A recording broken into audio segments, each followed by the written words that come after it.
Hello everyone, welcome to Learning Science. आज हम जो है gradient of a scalar field के बारे में पढ़ेंगे। तो सबसे पहले क्या होता है स्केलर फील्ड? स्केलर फील्ड जो है वो एक फील्ड होता है, एक रीजन होता है जिसमें हर पॉइंट जो है एक स्केलर क्वांटिटी को रिप्रेजेंट करता है और वो जो स्केलर क्वांटिटी है वो डिफरेंट होगा। हर पॉइंट जो है एक डिफरेंट स्केलर क्वांटिटी को रिप्रेजेंट करेगा। या अगर हमारे पास एक स्केलर क्वांटिटी है, उसको उस स्पेस के हर पॉइंट में जब हम लेके जाएंगे उधर उसका जो वैल्यू है चेंज होगा, उसका वैल्यू जो है यूनिक होगा। उस स्केलर क्वांटिटी का हर पॉइंट पे उस स्पेस के वैल्यू यूनिक होगा। ठीक है, तो सबसे पहले यहाँ पर दिया है डेल ऑपरेटर। देखते हैं कि डेल ऑपरेटर किसे कहते हैं। The del operator is called vector differential operator. Del operator जिसको हम उल्टा ट्राइंगल के ऊपर एरो करके रिप्रेजेंट करते हैं उसको हम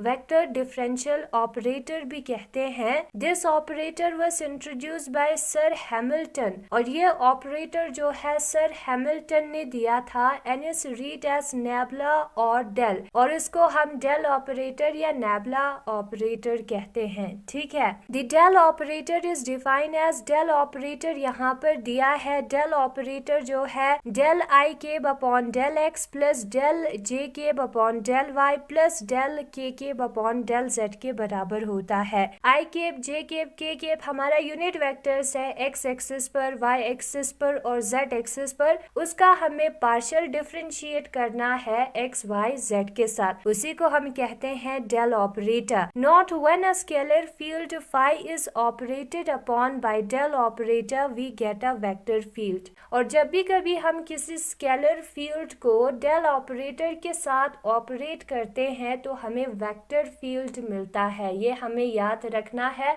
वेक्टर फील्ड एक ऐसा रीजन है जिसमें हर पॉइंट जो है एक वेक्टर क्वांटिटी को रिप्रेजेंट करता है और उसमें जितने भी वेक्टर क्वांटिटी है वो यूनिक होगा, अलग होगा। ठीक है, उसको हम कहते हैं वेक्टर फील्ड। जो स्केलर फील्ड है वो वेक्टर फील्ड में कन्वर्ट हो जाता है जब भी कभी हम स्केलर फील्ड को डेल ऑपरेटर के साथ ऑपरेट करें। फिर उसके बाद लैप्लेशियन ऑपरेटर दिया है। जब हम डेल ऑपरेटर का डॉट प्रोडक्ट करेंगे उसी के साथ तो हमें मिलेगा Laplacian operator. Del operator dot del operator जो है वो डेल स्क्वायर के बराबर होता है और उसको हम लैप्लेशियन ऑपरेटर कहते हैं। हमें डेल ऑपरेटर का वैल्यू पता है del I cap upon del X plus del J cap upon del Y plus del K cap upon del Z के बराबर होता है। उसी वैल्यूज को हम पुट करके डॉट करेंगे तो हमें क्या मिलेगा, del square upon del X square plus del square upon del Y square plus del square upon del Z square मिलेगा और वही हमारा लैप्लेशियन ऑपरेटर है। ये हमने इनटू कैसे किया है, डॉट प्रोडक्ट में हम इनटू कैसे करते हैं, आई केब के आगे जो टर्म है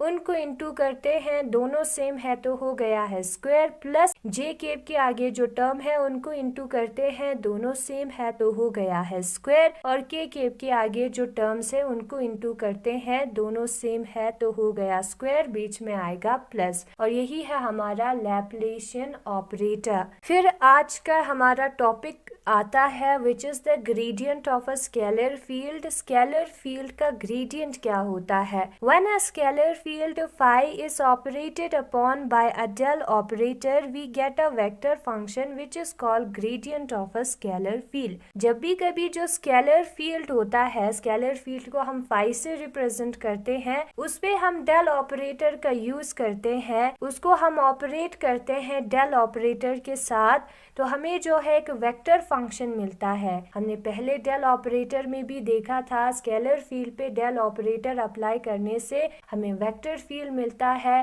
वेक्टर फंक्शन मिलता है। Field and function are same. ठीक है, हमने पहले भी किया था वीडियो में। फील्ड में जो है फंक्शन, हर पॉइंट का फंक्शन डिफाइन होता है तो हमें जो है एक वेक्टर फंक्शन मिलता है और उसी वेक्टर फंक्शन को हम ग्रेडियंट ऑफ स्केलर फील्ड कहते हैं। The gradient of a scalar field is written as, जो ग्रेडियंट है स्केलर फील्ड का उसको हम ग्रेड फाई करके लिख सकते हैं, जहां पर फाई स्केलर फील्ड है, या डेल फाई करके लिख सकते हैं ये हमारा ग्रेडियंट है स्केलर फील्ड फाई का। जब हम स्केलर फील्ड फाई के आगे डेल ऑपरेटर लगाएंगे तो हमें मिलेगा ग्रेडियंट ऑफ फाई। ठीक है, इसे फॉर्मूले को हम ग्रेडियंट कहते हैं। हमें पता है डेल ऑपरेटर का वैल्यू, उसका वैल्यू हम पुट करेंगे फाई। इस फाई को हमने इनटू किया है और फिर उसके बाद हमने डायरेक्शन वाले यूनिट वेक्टर्स को लिखा है। ठीक है, तो ये वाला टर्म आएगा और यही हमारा ग्रेडियंट का फॉर्मूला है। Gradient of phi is a vector quantity. अब हम यहाँ पर देख सकते हैं कि del phi upon del X तो लिखा है, उसके साथ आई केप भी है और आई केप क्या बताता है, हमें डायरेक्शन के बारे में बताता है। उसी तरीके से जे केप और के केप भी डायरेक्शन के बारे में बताता है। तो इसलिए जो ग्रेडियंट है फाई का, फाई भले ही स्केलर क्वांटिटी हो, उसका ग्रेडियंट जो है वो वेक्टर क्वांटिटी होता है। A field express as the gradient of a scalar field function is known as lamellar field. हमारे पास एक स्केलर फील्ड है, उसमें हर पॉइंट जो है उसका फंक्शन हमें पता होगा ना। उस हर पॉइंट के फंक्शन का अगर हम ग्रेडियंट निकालेंगे तो हमें एक दूसरा फील्ड मिलेगा। उस फील्ड को हम कहेंगे लैमेलर फील्ड। फिर उसके बाद दिया है physical meaning of gradient of the scalar function. जो स्केलर फंक्शन का ग्रेडियंट होता है उसका फिजिकल मीनिंग क्या होता है, फिजिकली उसका मतलब क्या होता है।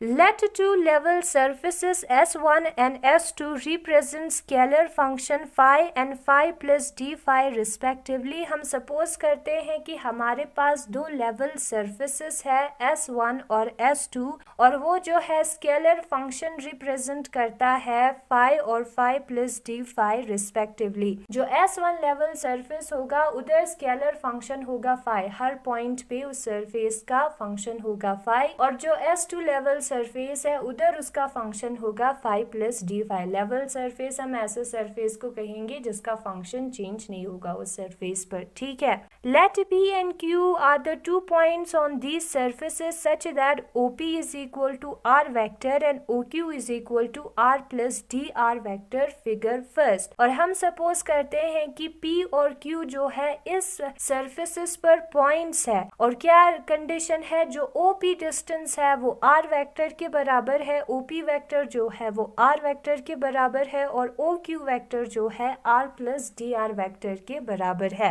ये हमें कंसिडर करना है वैल्यूज को, और ये जो है फिगर फर्स्ट में दिखाया है। तो इससे हमें क्या पता चला, जो वेक्टर PQ है वो वेक्टर DR के बराबर होगा। वो कैसे, यहाँ पर हम फिगर में देख सकते हैं कि ये जो वेक्टर OP है और ये जो वेक्टर PQ है उनका एरो सेम डायरेक्शन में है और OQ का एरो जो है वो ऑपोजिट डायरेक्शन में है। तो जो सेम डायरेक्शन वाले एरो का सम है वो ऑपोजिट डायरेक्शन वाले के बराबर होगा, यानी कि OQ वेक्टर जो है वो इक्वल होगा OP vector plus PQ vector के। यहाँ पर हमें OQ का वैल्यू पता है, लिखेंगे R vector plus DR vector is equal to R vector plus PQ vector.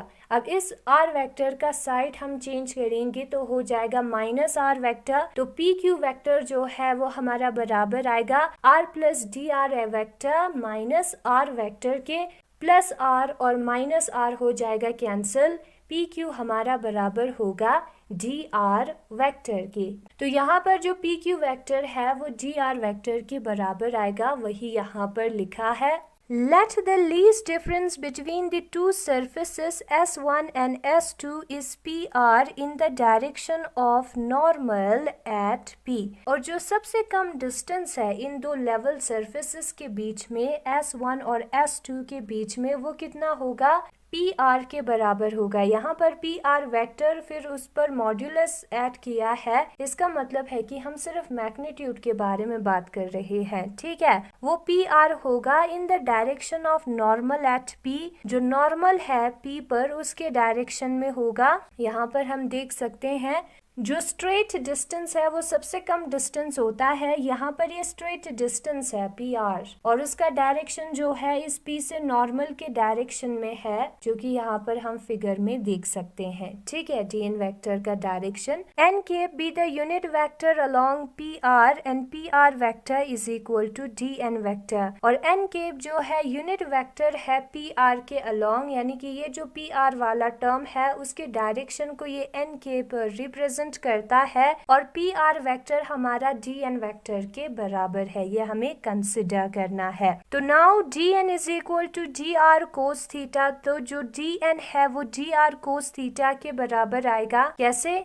इस ट्राइंगल को अगर हम कंसिडर करें पी क्यू आर, तो उधर कोस ऑफ थीटा जो है वो किसके बराबर होगा? बेस अपॉन हाइपोटेनियस के बराबर होगा। यहाँ पर बेस हमारा डी एन है, हाइपोटेनियस हमारा डी आर है। हमने सिर्फ मैग्नीट्यूड को कंसिडर करना है, तो इधर हम एरो का यूज नहीं करेंगे। तो d n upon d r जो है वो कॉस थीटा के बराबर होता है, तो उससे हमें ये पता चलता है कि जो डी एन है वो डी आर कोस थीटा के बराबर होगा। डी आर कोस थीटा को n unit vector dot d r करके क्या हम लिख सकते हैं? इन दोनों का dot product d r cos theta के बराबर आएगा। यस, डेफिनेटली आएगा। इन दोनों को जब हम डॉट प्रोडक्ट करेंगे तो एन डी आर आएगा। ठीक है, यहाँ पर मैग्नीट्यूड की बात हो रही है और कोस थीटा आएगा।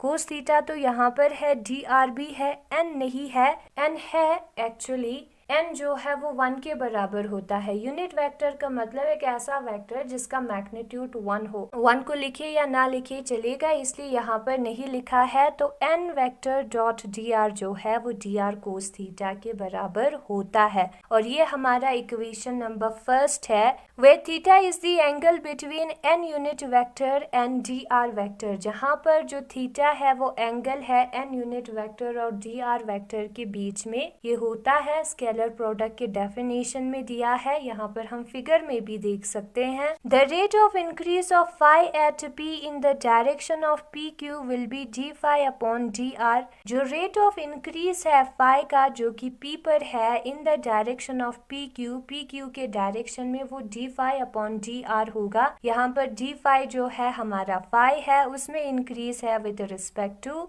Are, d r, del r. ठीक है, and it becomes maximum if del r is minimum, और ये मैक्सिमम तब होगा जब del r जो है वो मिनिमम होगा। Since minimum value of del r is along p r, और del r जो है उसका सबसे कम वैल्यू जो है p r के डिस्टेंस पर है, क्योंकि वो सबसे शॉर्टेस्ट डिस्टेंस है। Therefore maximum rate of increment of phi, तो जो मैक्सिमम रेट होगा उस फाई में जो मैक्सिमम इंक्रीज आएगा वो बराबर होगा del phi upon del n के, क्योंकि वो इस डायरेक्शन से जाएगा तो सबसे ज्यादा उसमें इंक्रीज आएगा। अगर मैं इस वाले रास्ते से जाऊंगी which is the shortest distance, तो एकदम से जो वैल्यू मुझे चाहिए मिल जाएगा as compare to the earlier distance. वही यहाँ पर किया है। जो मैक्सिमम रेट ऑफ इंक्रीमेंट है फाई का वो बराबर होगा del phi upon del n के, और डायरेक्शन जो है इस वाले डायरेक्शन में होगा, एन यूनिट वेक्टर वाले डायरेक्शन में होगा। ठीक है, फिर उसके बाद अगर हमें डी फाई को निकालना है, दैट इज कंप्लीट डिफरेंशियल, तो वो बराबर होगा del phi upon del n into d n के।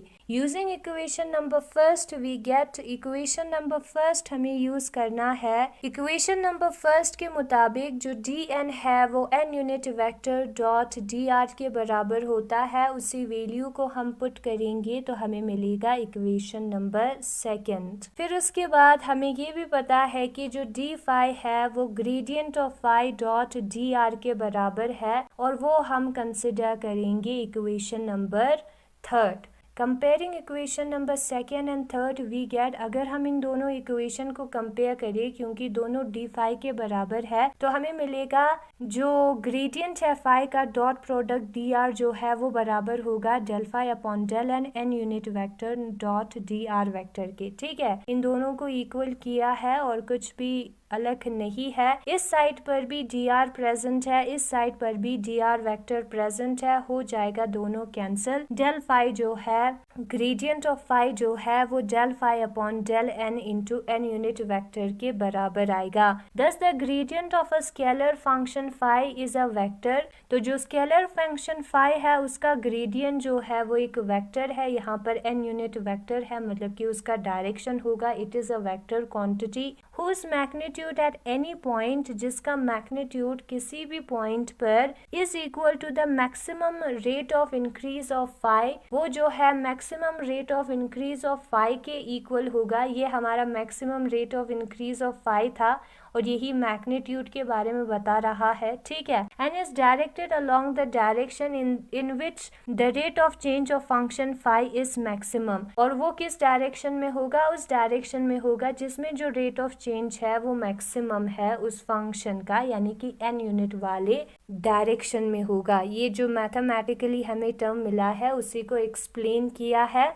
फिर उसके बाद दिया है geometrical interpretation of gradient of phi. जो ग्रेडियंट है फाई का उसको हम ज्योमेट्रिकली इंटरप्रेट करने की कोशिश करेंगे, ट्रांसलेट करने की, डिकोड करने की कोशिश करेंगे। और show that del phi is perpendicular to level surface, या हम ये शो करेंगे कि जो डेल फाई है, जो हमारा स्केलर फील्ड का या स्केलर फंक्शन का ग्रेडियंट है, वो हमेशा परपेंडिकुलर होता है लेवल सरफेस से। Scalar function phi is represented by a level surface. हम सपोज करते हैं कि हमारे पास एक स्केलर फंक्शन है फाई या स्केलर फील्ड है फाई, और वो जो है एक लेवल सरफेस को रिप्रेजेंट कर रहा है, एक ऐसा सरफेस जिसपे उसका वैल्यू कांस्टेंट रहेगा। Consider one such surface having phi is equal to constant, जो कि यहाँ पर फिगर सेकंड में दिखाया है। एक ऐसा सरफेस है जहाँ पर फाई हमारा कांस्टेंट है। इस सरफेस पर we move along the surface through a distance dr from a point P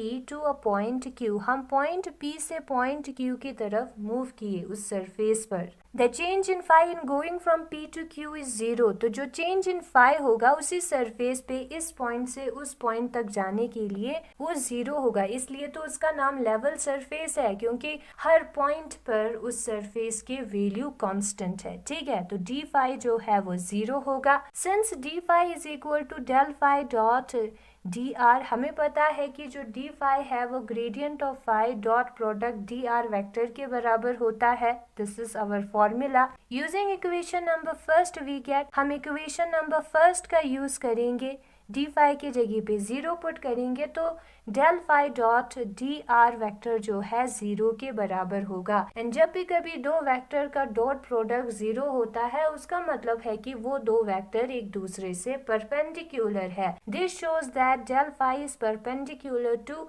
dr। इसका मतलब क्या है? ये दोनों एक दूसरे से परपेंडिकुलर है, ये ग्रेडियंट फाई का और ये जो सरफेस है, लेवल सरफेस तो है हमारा dr, वो दोनों एक दूसरे से परपेंडिकुलर है, यानी कि del phi is normal to the level surface. जो हमारा ग्रेडियंट है स्केलर फंक्शन का वो लेवल सरफेस से नॉर्मल है। और अगर आपको ये वीडियो पसंद आया तो इस वीडियो को लाइक करें, लर्निंग साइंस को सब्सक्राइब करें। Thank you so much for watching.